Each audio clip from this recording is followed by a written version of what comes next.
పోస్టర్లు నంద్యాల టౌన్లో వేయడం జరిగింది.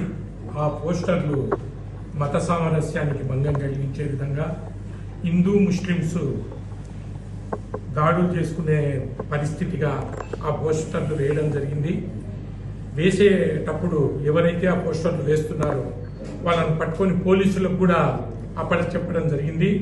ఈ సందర్భంగా మన తెలుగుదేశం నాయకులు ఎస్పీ గారికి, డిఎస్పీ గారికి ఒక రిప్రజెంటేషన్ కూడా ఇచ్చారు.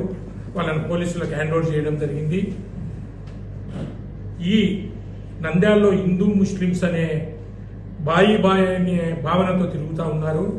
అటువంటిది రాజకీయాలు ఎప్పుడైతే ఎలక్షన్స్ దగ్గరికి వస్తున్నాయో ఈ తరుణంలో ఆ పోస్టర్లు వేయవలసిన అవసరం ఏమొచ్చింది అనేది ప్రజలందరూ కూడా ఆలోచన చేయాలి. పోలీస్ అధికారులు కూడా ఆలోచన చేయాలి.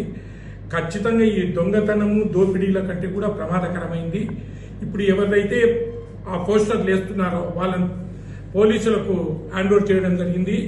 వాళ్ళని ఇంట్రాగేషన్ చేసి ఈ పోస్టర్లను ఎవరు కట్టియమన్నారు, ఏం కథ అని తెలుసుకొని వాళ్ళని కూడా ముద్దాయిలుగా చేర్చాలని చెప్పి, ఎందుకంటే నంద్యాల ఇంతవరకు హిందూ ముస్లిమ్స్ తేడా అనేది లేదు.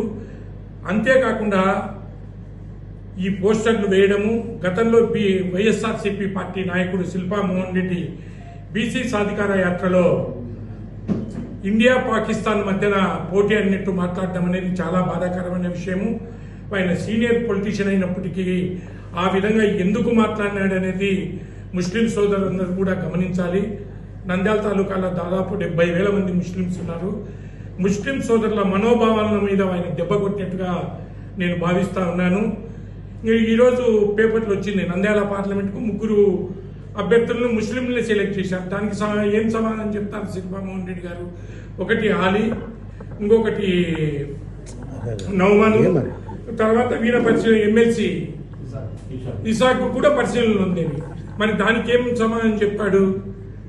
అసలు అంత సీనియర్ పొలిటీషియన్ ఆ వరుడు ఏ విధంగా మాట్లాడతాడు? ఇప్పటికైనా ఆయన పత్రికాముఖంగా క్షమాపణ చెప్తే గౌరవంగా ఉంటుంది. లేకుంటే ఇది నంద్యాలే కాదు, మొత్తం 3 లక్షల చిల్లర పైచిలుకు ఓట్లు నంద్యాల పార్లమెంట్లో ఉన్నాయి.